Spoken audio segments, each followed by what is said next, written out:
Alongside Jesse Simonton, I'm Austin Price for the 2-minute drill here on this Friday. Jesse, Jeremy Pruitt met with the media after practice number 1. Your overall thoughts? Well, I think the biggest thing, we saw a bigger, stronger football team out there on day one. That's not a surprise. Year two, under Craig Fitzgerald, he gave me a little fist bump running by. I said, hey, how do the boys look out there today? I think guys like Kayvon Bennett, who've been in the program several years, look noticeably bigger. And then you had, freshmen and newcomers like Elijah Simmons, Darrell Middleton, Roman Harrison that certainly, were on the first team all get off the bus team. Yeah, Jeremy Pruitt after practice said there's going to be guys out there today that look like they're going to be players and they'll never play, and guys that looked out there and today and you thought, they'll never play, and then when you put the pads on, they'll be the ones that play. Your takeaway from that comment?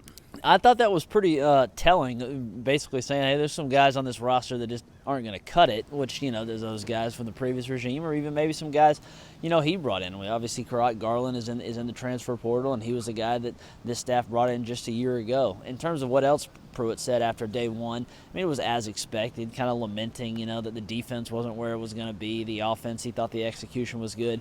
Mainly avoided any specifics on any particular player.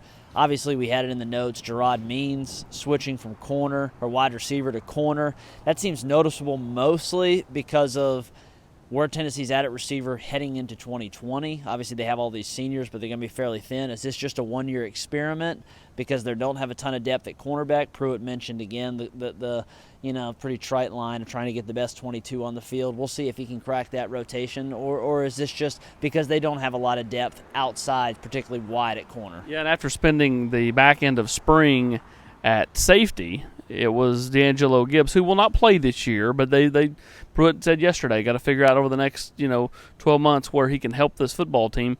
Back at receiver today. Back at receiver, Malik Gray was at receiver too, and really that was the only position changes out there. You had Kingston Harris was working in the spring with the D-line, he was out there, and then my takeaways from the offensive line, that's going to be the position I think you and I are probably most curious about. We pretty much nailed the depth chart outside of right tackle. We'll see if Darnell can eventually take that spot, but it was that 5 that we had out there, except Marcus Tatum was running with the 1s. Trey Smith, he didn't really do any contact today. That's going to be the case until he gets that green light. I did think, yesterday Pruitt pretty much was non-committal and really had nothing to say about Trey's current status. And then today he was very complimentary of Trey's work ethic this summer, talked about how hard he was one of the most hardworking guys in the program. But, and this is a direct quote, he said, we still have a long ways to go there and we're just taking it one day at a time. I think that's kind of throwing some cold water on maybe the optimism that's out there that maybe this thing, it was an interesting comment. Interesting comment from Jeremy Pruitt after day 1 of practice.